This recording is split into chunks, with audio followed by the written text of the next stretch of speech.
Hello everyone, my name is Sabrina, and today we will read many scary stories from Reddit.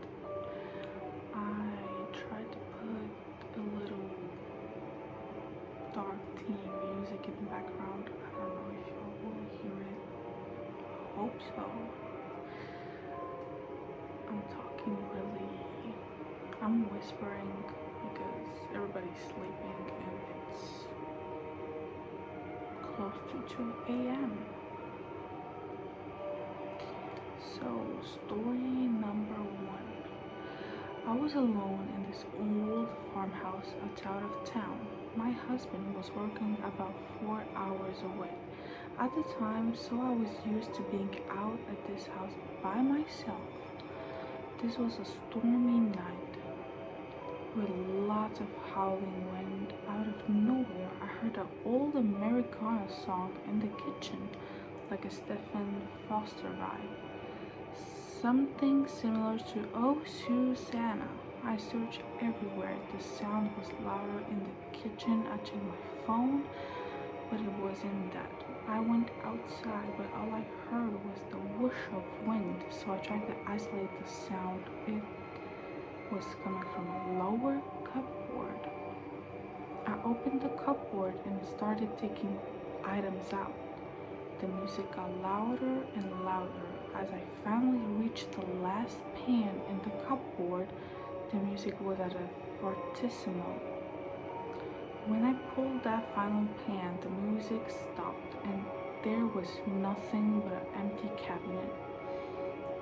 This wasn't the only weird thing that happened in this old farmhouse in Idaho, but it scared me the most. Anonymous. I don't know, malfunctioning, something.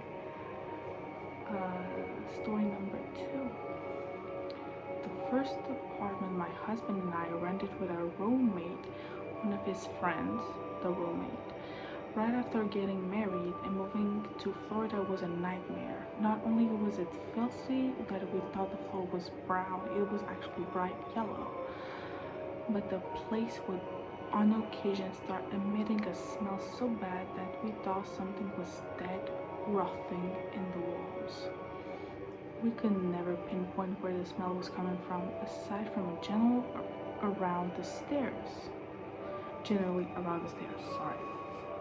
It will randomly start smelling, then just stop. There was something horrible wrong with the stairs. I always had the image of an absolutely evil, hateful, vile old lady with white hair in a bun with no eyes, just black glaring holes. I was interrupted. So as I was saying, whenever I was on the stairs, it was so vivid and scary that I avoided them at all costs, almost falling down the stairs every time I had to use them. I could feel her behind me, but I was too scared to look back.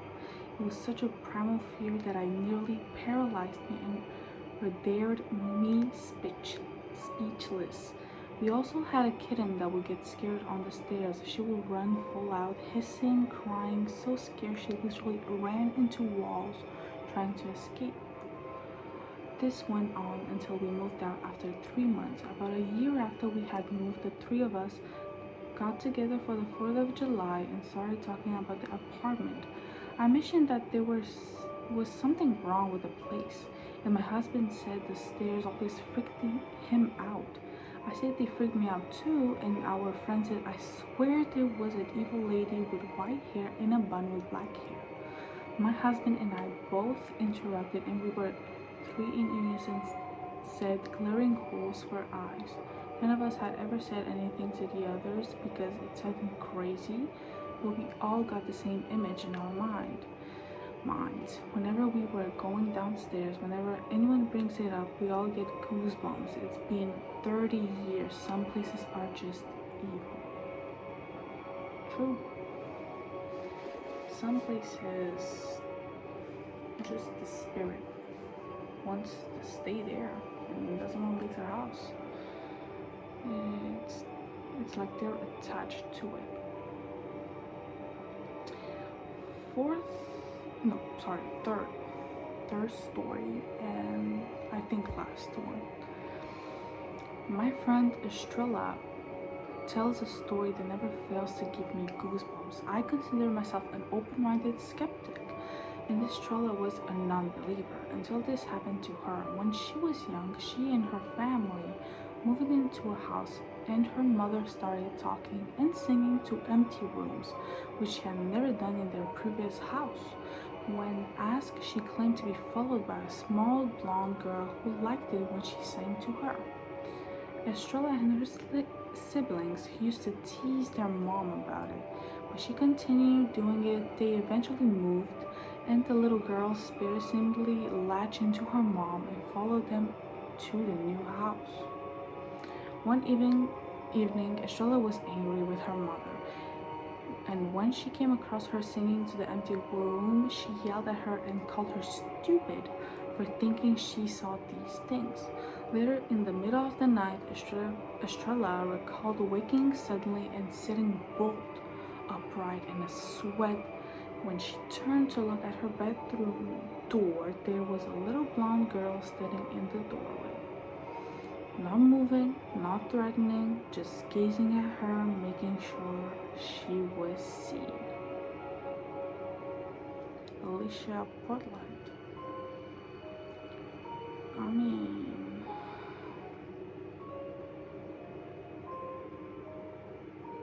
never doubt your mother then.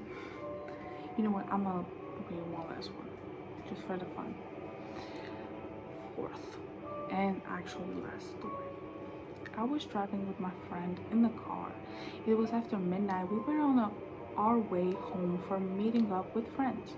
We traveled this road 100 of times. The street light barely lit up the road, and there were no exit ramps or places to turn for miles. We saw a car coming in the opposite direction, and we didn't think of anything of it. We kept on talking, and the car was getting closer. Then it disappeared into thin air. Like I said, there were no exit ramps or any place they could have turned without us seeing. We were both shocked, confused. We never did figure out where the car disappeared to. I mean, this is creepy. Like, imagine you're just seeing a car and there's no exit. Hope y'all were just bored, not bored, like tired. Because imagine seeing this in real life. I would literally move. I would literally go live into another place. That was it. Hope y'all liked it. And let me know into the comments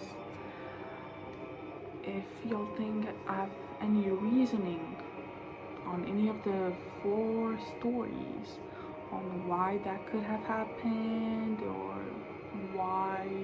what could have done that. Just let me know. Hope y'all have a good day and a good night. Goodbye. Till next time.